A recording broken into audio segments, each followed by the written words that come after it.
manipulate the neurotransmitters to where it's able to reconstruct back into its original form. So that's when you tap into, like, as far as like your higher abilities, is when you stuck in super chiasmatic nucleus that works in tandem with the cosmic clock. So all that works in conjunction as far as like putting a cap consciousness that is acclimated to the firmament and the cap and an encryption over the brain, basically. So once we tap into those energies, that's when we're able to tap into our true power that's connected to the etheric network and dark matter energy. Rod, RFG, one of y'all want to touch on that? Go ahead, RFG. Absolutely, absolutely. I agree with what the brother B-Dale was saying. And I believe whatever took place on a cosmic level in 2012 was the greatest emission of light codes in this particular realm in the past 2,000 years. And I'm just grateful to be a part of it. You know, I'm grateful to have received many of those light codes, and for me to have been on this journey to acquire the knowledge that I was able to acquire, and to be able to wake up as many people as possible. And I think a loophole around that particular gene is simply the hemoglobin in the DNA inside of the not the DNA inside of the cell. There is a organelle called the hemoglobin, and we have what's called iron, the iron atom in our hemoglobin. So every time we breathe, we take in the oxygen atoms. The oxygen atoms steal electrons from the iron in our hemoglobin. And every time oxygen atoms steal electrons from our iron in our blood, we lose energy. We lose vital energy that's used to keep our cells functioning. So in the ancient days, before this planet was invaded, the original beings had carbon in the hemoglobin, and carbon is able to bond to oxygen, and it's able to carry oxygen throughout the body. And when it releases oxygen, the oxygen doesn't steal an electron from the carbon atom. So we were able to breathe oxygen, but not lose electrons. So we were able to live for thousands of years, just like the trees, over 6,000 years ago. Right. You gotta also remember that the iron was replacing the magnesium in the transfer in the blood in order to cause biological entropy. So the biological entropy is the breakdown that the leaching of the electrons is doing. It's causing it to deteriorate. The iron begins to rust. Okay. And then the interaction in the cells make the pigmentations of the melanocytes a brown tint instead of a tint of shades of blue and green. Right? I see. When they did this in the laboratory, we didn't use so they crashed the fourth dimension into the third dimension in order to split your consciousness in two dimensions simultaneously. This was the great fear of CERN at the close of the age, because that's what created the infinity loop to put you in what's called perpetual reincarnation cycle.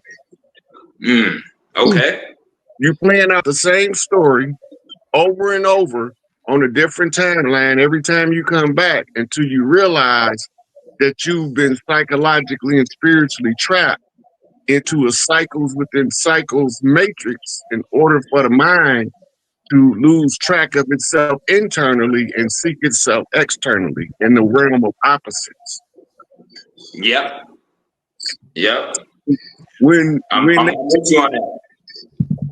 So when they tell you we in a simulation, they right, but we in a 3D manifestation, and the 3D manifestation is still tied to prime source.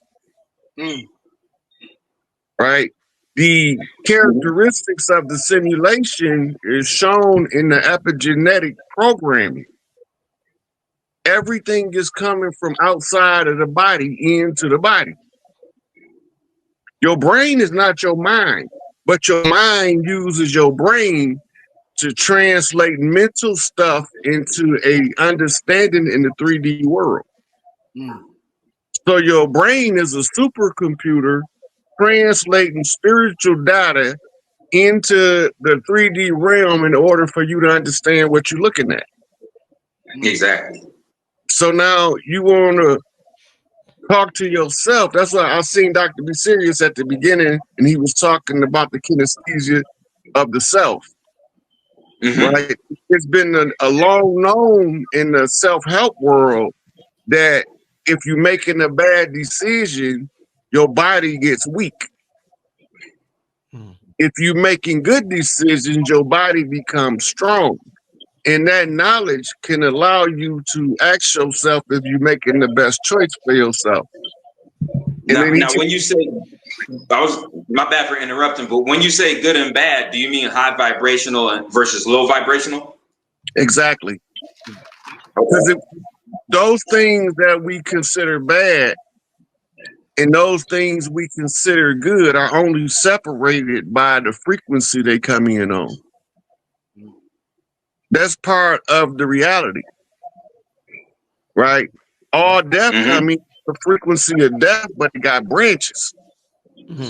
So now all of the frequencies of death can be broke up into the gunshot victim, the stab victim, the accident victim, but they all got branches on the death tree. Natural causes, unnatural causes, right? You start narrowing down the branches because you have to be able to put the information in a digestible format. And the more people you can explain it to, then the more people you connect on a mental awareness level in order to control the great egregore. That's why they say knowledge is king. Facts. Okay, so in this realm, one of the big things that people focus on, have always focused on, was manifesting things into this realm, bringing things into existence. Some people call it magic. Some people call it science. There have been many names. Some people call it alchemy. There have been many names for having something in your mind, and then it may be in my mind. I'll give you an example. I had the Gathering of the Masters in my mind one day, one year, and then next thing I know, boom, there's 2,000 people in a room, and I see B-Dell, and I see B-Dell there.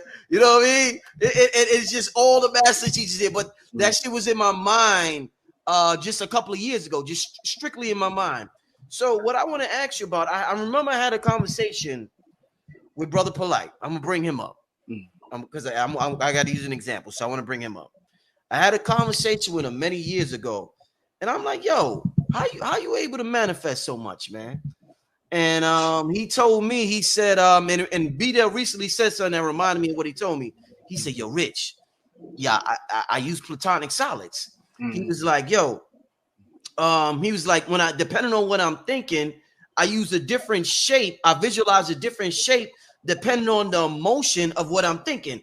And I forgot what he said. So, but he was like, if I want to get this, then I use this shape. If I want to get that, I use that shape. If I want to get that, I use that shape. And then he was like, yo, I just imagine, just like you send an email to somebody, I send an etheric email out there. I'm like, but like, what the fuck? I didn't expect all of that. Nigga told me he sent etheric emails. He uses different shapes depending on emotion. So in terms of the topic of bringing things into existence in this world, I mean, motherfuckers cut chickens, sacrifice babies. We have done everything that you could think of in humanity to bring things into this realm. They say the new magic is the mind magic. So let's talk about mind magic and platonic solids. Tell me, how do you use, what's up with platonic solids and manifestation based on what I just said? Well, I'll take real quick. Well, when you're talking about the platonic solids, the best way to encounter your tunnel vision is connected to manifestation. That is your interstellar vortex portal in order to tap into that energy. So it's all based upon the mind magic.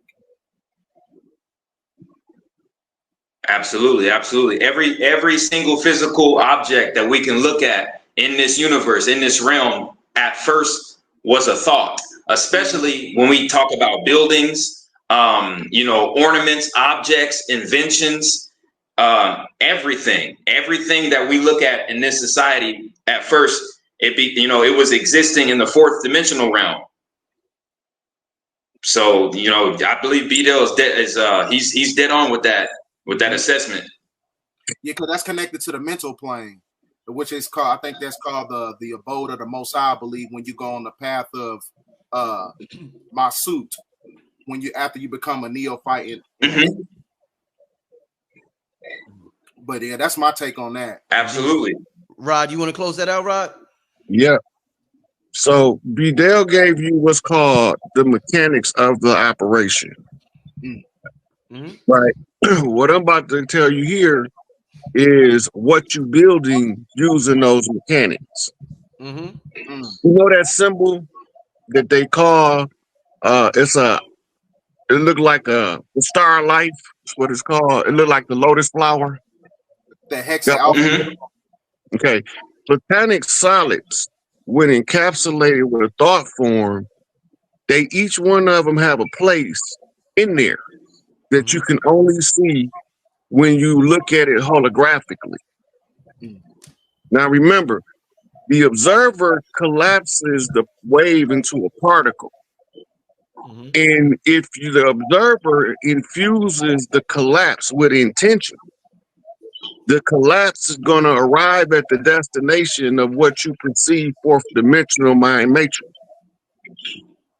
The fourth dimension mind matrix is drawing all of the information from what you putting in. So spiritual people, once you understand what each one of the shapes means, the energy that they carry, and you use it according to its own frequency, you using it like a conjure tool, like witches use and magicians use magic wands.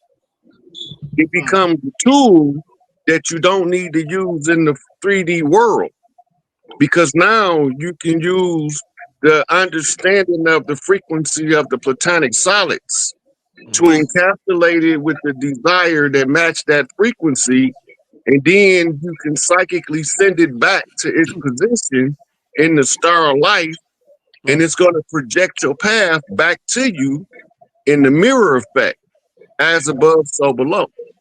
6/9 in the balance. Very interesting. It's all about perspective and angle. So Brother Polite was giving you a science. Right. Brother Vidal just told you the mechanics of how the science works. Yeah. Right. And what I was just telling you is what they doing that y'all not being explained between the two. Right. So it's like reading tarot cards. The tarot cards is the training wheels for the psychic perception to be honed in. This is with anything you manifesting. If you don't make any effort, it just delays the result. And this is why they say if you take one step toward God, God take 2 steps towards you. Because you mirroring yourself in your manifestation, you harnessing your God frequency. By using the power of your mind and imagination fused together, right brain, left brain, abstract linear logic.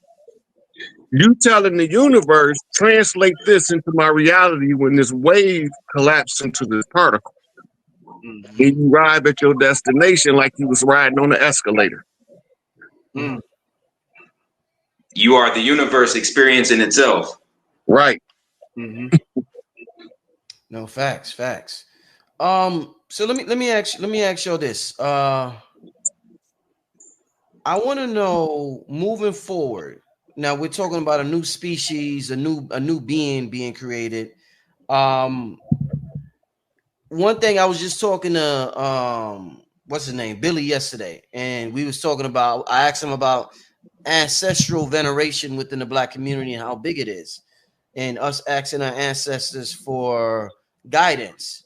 Now, let's say if we're a new species and we're getting ready to do something that hasn't been done before, or a lot of our ancestors that passed on aren't aware of.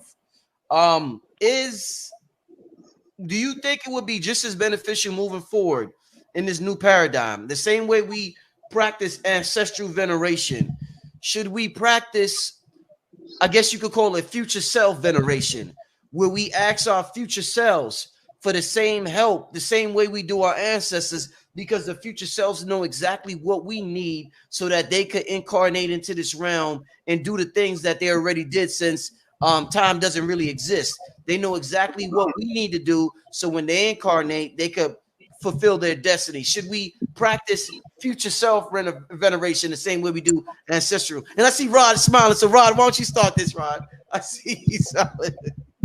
Look, Khalil Gibran got a poem talking about the parent is the bow and the arrow is the child that the parent shoots into the future.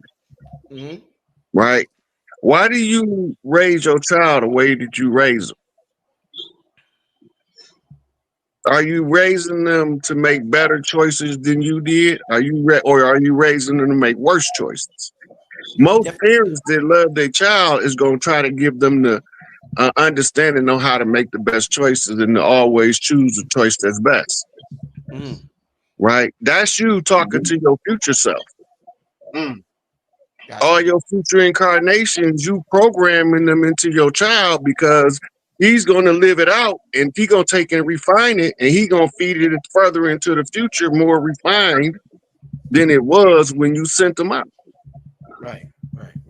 So when we talk about breaking generational curses and ancestral reverence and things of this nature, these are frequencies that our DNA is using, this frequency from past ancestry.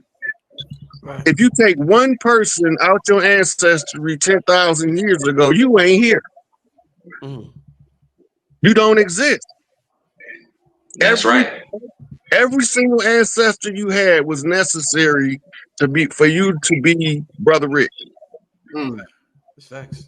Take one of them out, you ain't Brother Rich no more. You don't. Instead of having a Mind Awakening podcast, you're gonna be a rap star and you're gonna be taking Tupac's spot.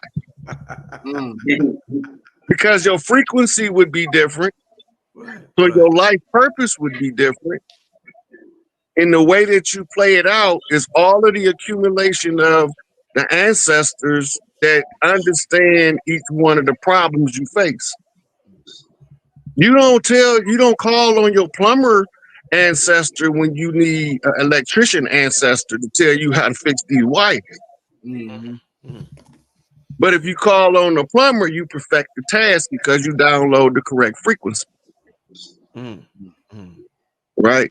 And the same with the ancestral reverences, keeping a communication with your inner self, which is the ancestral realm that talks to all the way through the DNA.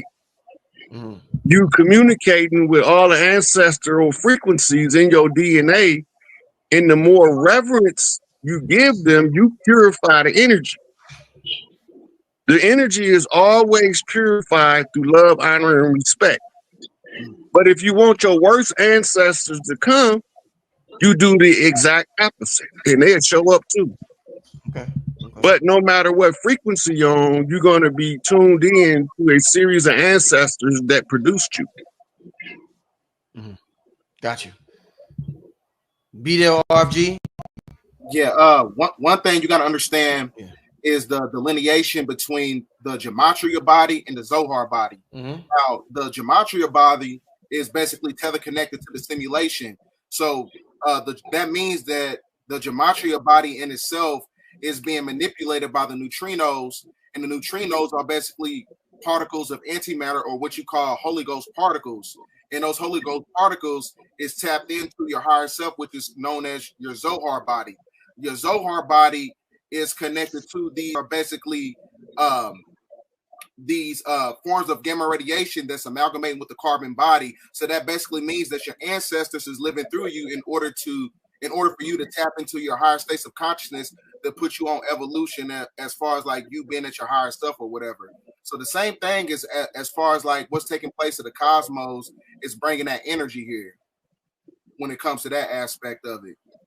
So the, you know, so that's why I was saying, like, as far as like, you know, the gematria body is basically an encryption over the body that is basically being controlled by electronic devices and things of that nature. But we breaking out of that spell right now, which is what we. But also, that also tie into the numbers in your life that become prominent importance for you to see where you're going. Okay. Because the gematria just translating to what the numbers you reading the binary code now. Facts. And now when you tell them what the gematria mean in translated form, you reading the streamers like them people sitting behind the keyboard on the Matrix. So your perception is being fine-tuned in order for you to be able to explain to them what it is they're looking at. Okay. RG, did you add on to that? I stepped off a second. Or are you good? Or me personally, when I think of like calling on the ancestors and things of that nature, like I always ancestors versus moving in the future, future selves, like calling on our future selves. Yeah. Okay. Well, I know there's a difference between our physical avatar and then who we really are, which is an accumulation of dark energy and ether energy consciousness. And when we call on specific ancestors, I believe we have to be very careful because, you know, we had ancestors that operated on a very high frequency. We had ancestors that operated on a very low frequency. So, you know, it's always, you know, very beneficial to do very diligent research on who is who down the line in your bloodline. If you don't correct the ancestor that come to you on a frequency, let's say it's alcoholism.